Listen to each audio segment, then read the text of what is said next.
Everyone, good morning. কেমন আছো তোমরা? আশা করছি সকলেই খুব ভালো আছো, আর আমিও মোটামুটি ভালোই আছি।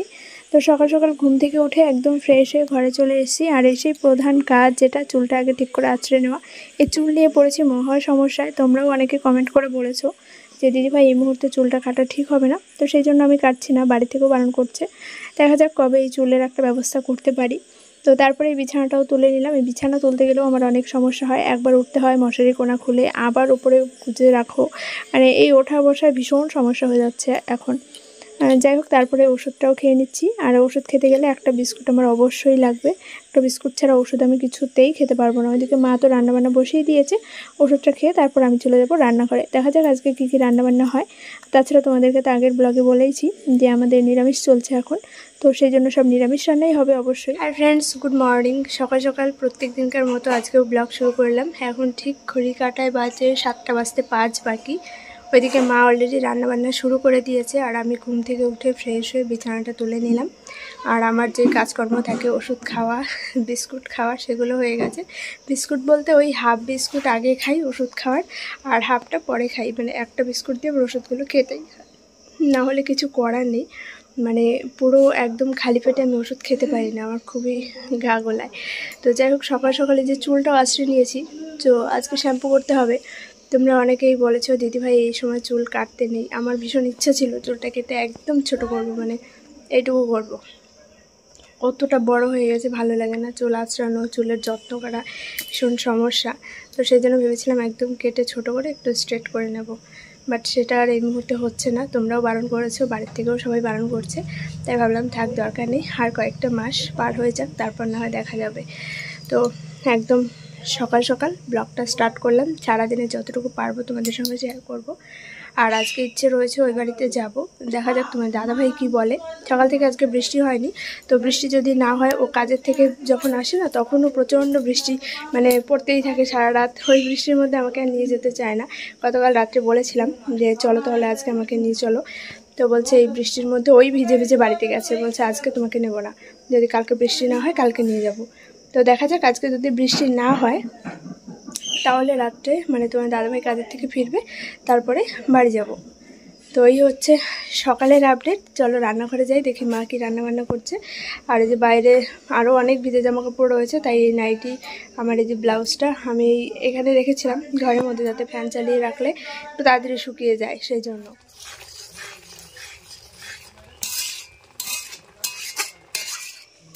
গতকাল সুজি করেছিলাম, তোমাদেরকে দেখিয়েছিলাম, তো সেটা একটু রয়ে গেছে। ভাবলাম সকাল সকাল অল্প একটু সুজি খাই। এই যে থালায় করে নিয়ে নিয়েছি।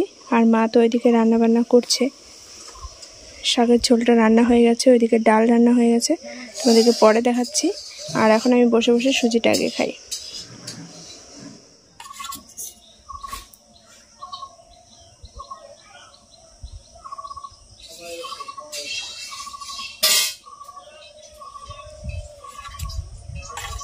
এই সুজির সঙ্গে এখন যদি একটু গরম গরম লুচি হতো তাহলে খুবই ভালো হতো, কিন্তু প্রত্যেক দিন তো আর এটা ওটা করে খাওয়া যাবে না, সেটা আমার শরীরের জন্য একদমই ভালো না।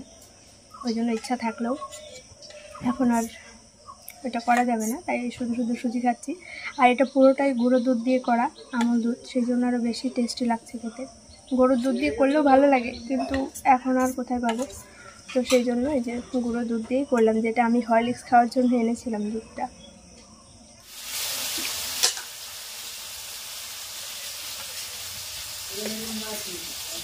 চলো এবারে তোমাদেরকে রান্নাগুলো একবার দেখিয়ে দিই। আজকে রান্না হয়েছে মুগ ডাল পেঁপে দিয়ে। পেঁপে খেতে আমার যে কী ভালো লাগে তোমাদেরকে কি বলবো, কিন্তু সবাই বারণ করছে প্রেগনেন্সিতে নাকি পেঁপে খাওয়া একদমই ঠিক নয়। আর তার সঙ্গে আনারসটাও কিন্তু আমার ভীষণ প্রিয়, তবে কত বছর হয়ে গেলো আমি খাই না, তা বলতে পারবো না। খুব খেতে ইচ্ছা করছিল এই বছর। যাই হোক, এখন সব কিছু অ্যাভয়েড করতে হবে। আর তার সঙ্গে হয়েছিল শাকের ঝোল, যেটা তোমরা দেখতেই পেলে, আমার ভীষণ প্রিয়। আর এই সময় তো শাক খাওয়া অবশ্যই খুব উপকার, তো অবশ্যই শাকটা আমি খাবো। আর তার সঙ্গে উচ্ছে ভাজা আর ডালের বড়া। ডালের বড়াটা ঠাম্মা খেতে চেয়েছে, ওই জন্য মানে করা হয়েছে। তো ঠাম্মাকেও আমি গরম গরম ভাত দিয়ে আসবো। তার আগে তোমার দাদাভাইয়ের, আমার দাদার, ওদের খাবারগুলো রেডি করে দিচ্ছি। তোমার দাদাভাইকে ফোন করেছিলাম, ও বললো এখনই চলে আসবে, তাই ভাবলাম এদিকে ওদের খাবারটা রেডি করে দিয়ে তারপর ওই ঘরে যাই, নাহলে ও এসে আবার ওয়েট করবে, লেট হয়ে যাবে। তো এইদিকে এই যে তোমার দাদাভাইয়ের খাবারটা এখন বেড়ে দিচ্ছি। আর আজকে আমার অবশ্যই ইচ্ছে রয়েছে বাড়িতে যাব, কারণ সকাল সকাল ওই বাড়ি থেকে মাও ফোন করেছিল যে কবে যাব। এমনিতেও আমি 2-3 দিন থেকেই ভাবছি যে যাব, তার মধ্যে এত বৃষ্টি সেজন্য আর সাহসও পাচ্ছি না। তো ভেবেছি 2-1 দিনের মধ্যেই যাব। আর আজকেই সেটা ভাবলাম যে আজকেই যাই, যেহেতু আজকে মঙ্গলবার, কাল হচ্ছে বুধবার, তোমার দাদাভাইয়ের ছুটি আছে। তো আজকে গেলে 5-7 দিন হোক 10 দিন হোক ওইখানে থেকে তারপরে না হয় আবার আসবো। তো সেভাবেই সারাটা দিন চলছিল, কিন্তু লাস্ট পর্যন্ত কী হয় সেটা তোমরা দেখতেই পাবে। তো এইদিকে সব খাবার দাবার রেডি করে দিয়ে আমি এবার ঠাম্মার জন্য গরম গরম ভাত নিয়ে যাবো, তাই তাড়াহুড়ো করছিলাম। আর মায়ের রান্না এখনও কমপ্লিট হয়নি, মা ওইদিকে কী বেশ করছিল আমার এখন মনেও পড়ছে না। ওইদিকে ওদের খাবার সব রেডি করে দিয়েছি, আর এখন এদের ঠাম্মার জন্য থালায় ভাত বেড়ে নিয়েছি। গতকাল সেই দুপুরবেলা একটু সুজি খেয়েছিল, সারা রাত আর কোনো ভাত খায়নি। আর মাকে বলেছিল ঠাম্মা হচ্ছে ডালের বড়া দিয়ে ভাত খাবে, ওই জন্য যে মা ডালের বড়া করেছে। এই হচ্ছে শাক আর এই হচ্ছে মেথি বাটা। তো এই দিয়ে ঠাম্মাকে এখন ভাত মেখে দিয়ে আসবো, একা একাই খেতে পারবে, অসুবিধা নেই। নিয়ে যাচ্ছি ওই ঘরে। সকাল 10টা বাজে, রান্নাবান্না খাওয়া দাওয়া কমপ্লিট হয়ে গেছে অনেকক্ষণ আগেই। বারান্দায় বসে কাকিমাদের সঙ্গে বেশ কিছুক্ষণ গল্প করছিলাম, তারপর ঘরে এসে টিভি চালিয়ে বসেছি। আর মা বললো ব্লাউজগুলো যেহেতু রেডি হয়েই গেছে সব বস্তায় ভরে একদম প্যাকিং করে রাখি, যেদিন সবাই মাল নিয়ে যাবে তার সঙ্গে বস্তাটা পাঠিয়ে দেবে আর কি গাড়িতে। একা একা গেলে তো অনেক সমস্যা, আর মা তো এখন যেতে পারে না, তো তাই জন্য সবাই যেদিন নিয়ে যায় তাদের সঙ্গে মালগুলো পাঠিয়ে দেওয়া হয়, তারাই আবার মাল এনে দেয়। ওইদিকে জলটা ফুটতে দিয়ে আমি এখানে এই গুঁড়ো দুধটা একটু গুলে নিচ্ছি, গরম জল কাপের মধ্যে তুলে নিয়েছি। তবে কাপটা আরেকটু বড় সাইজের হলে ভালো হতো, খুবই ছোট হয়ে গেছে। দেখা যাক এর মধ্যে কতটা কি করতে পারি।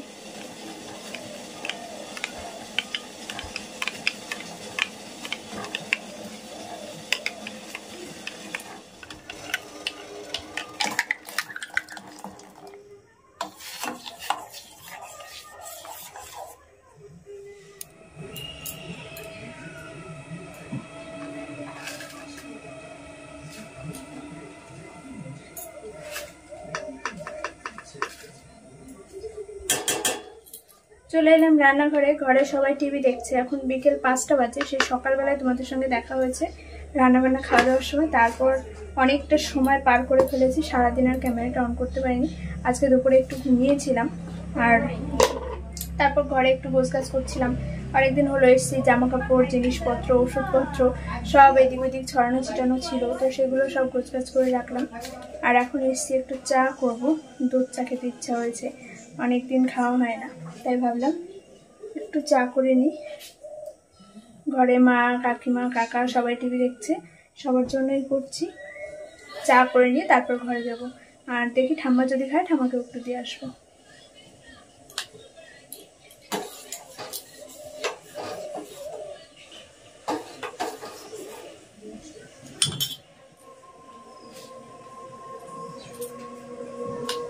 অনেকদিন এখানে থাকা হলো, এখন আবার বাড়ি চলে যাবো ভাবলেও একটু কেমন কেমন লাগছে। তো আবার চলে আসবো, আমি বেশি দিন থাকবো না এখানে, কারণ ওই সারাদিন একা একা থাকতেও ভালো লাগে না। আর তাছাড়া ওই তো সমস্যা তোমাদেরকে তো বলি। তো 3-4 দিন মতো থাকবো, তারপর হয়তো আবার চলে আসবো।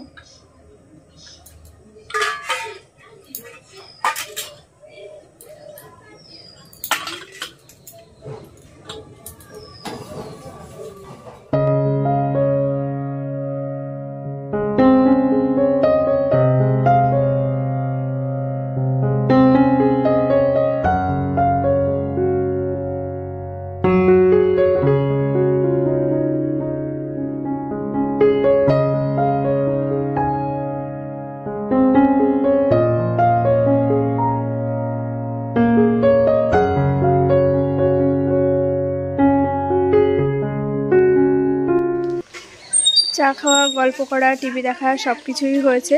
এখন যাচ্ছি ওই ঘরে, ঠাম্মা দুধ চা খাবে না, ওই জন্য দেওয়া হয়নি। তো ওই যে ওইখানে মাও আসছে, এখন যাব ঠাম্মার ঘরে একটু বসবো, ওইখানে একটু কথাবার্তা বলবো।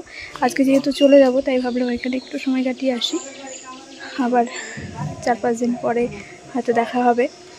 তো ওই জন্য এখন ওইখানে বসবো। সেই সকালবেলা ভাত দিয়ে এসেছি, তারপরে আর ওই ঘরে যাওয়াই হয়নি, ওই ঘরেই শুয়ে বসে একটু কাজকর্ম করছিলাম।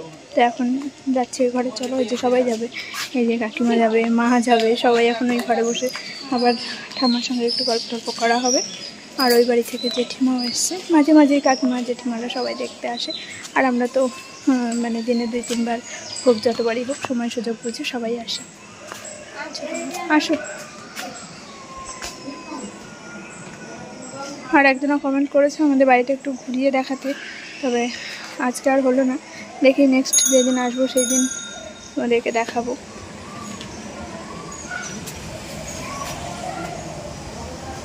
চলো ঘরে যাই।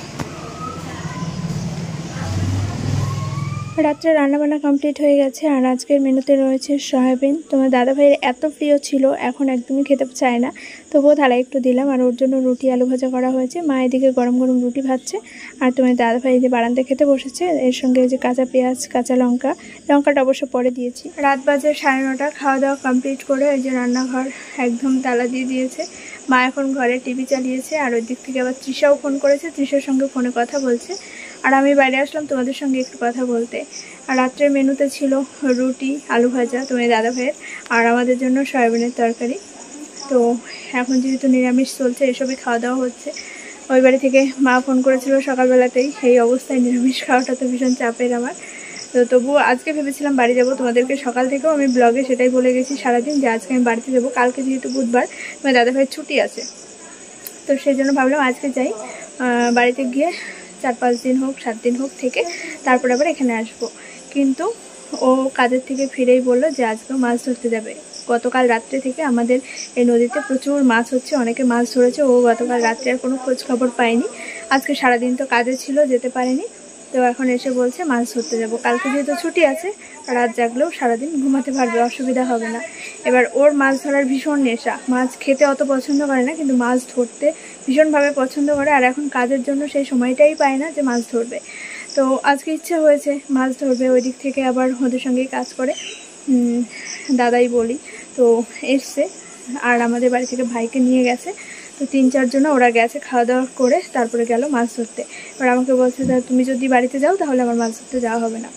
ওই জন্য আমি আর কিছু বললাম না, যে এত শখ করে বসে আছে, এমনিতেই সময় পায় না যেতে, আজকে যাবে বললো। এবার আমি যদি বাড়িতে যাই তাহলে মাছ ধরতে যেতে পারবে না, আর আমি ঘরে রাত্রেবেলা একা একা কী করে থাকবো। মাছ ধরতে গেলে ওই 2, 3, 4 সকালেও হয়ে যেতে পারে যদি মাছ পায়, দেখা গেলো সারা রাত বাড়ি আসলো না। তো সেই অবস্থায় আমার থাকাটা একটু অসম্ভব। ওই জন্য বললো দেখো তুমি কী করবে, যদি তুমি না যাও তাহলে মাছ ধরতে যাবো। তো কী আর করবো, ওই জন্য আমার আজকে আর যাওয়া হলো না। তো এখান থেকে খাওয়া দাওয়া করে ওরা সবাই চলে গেছে।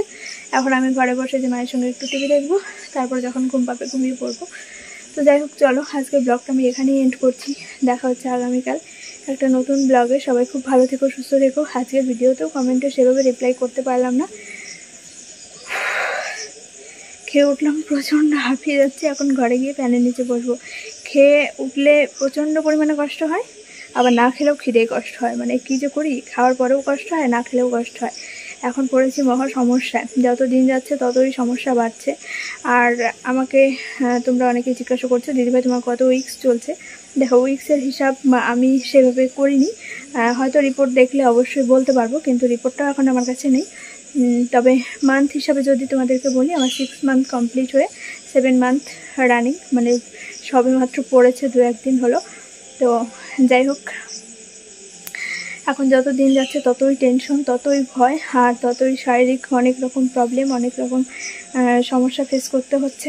এভাবেই দিনকাল কাটছে, যতটুকু পারছি এভাবেই তোমাদের সঙ্গে ব্লগ শেয়ার করার চেষ্টা করছি। জানি সেভাবে কাজকর্ম বা সুন্দরভাবে ব্লগ কিছুই করতে পারছি না, ঘরের মধ্যে বাড়ির মধ্যে থেকে আর কতটুকু কি শেয়ার করা যায়। বাইরেও বেরোনো হচ্ছে না, কোথাও যাওয়া হচ্ছে না, ঘোরাফেরা বাজার ঘাট সব কিছু এখন বন্ধ, শুধু ডক্টর দেখানো ছাড়া, প্রয়োজন ছাড়া বাইরে বেরোনো হচ্ছে না। তো এভাবে যতটুকু পারছি তোমাদেরকে আপডেট দেওয়ার চেষ্টা করছি। তোমরা সবাই আমার পাশে থেকো, আর সবসময় ভগবানের কাছে প্রার্থনা করো যাতে সব কিছু সুস্থভাবে হয়ে যায়।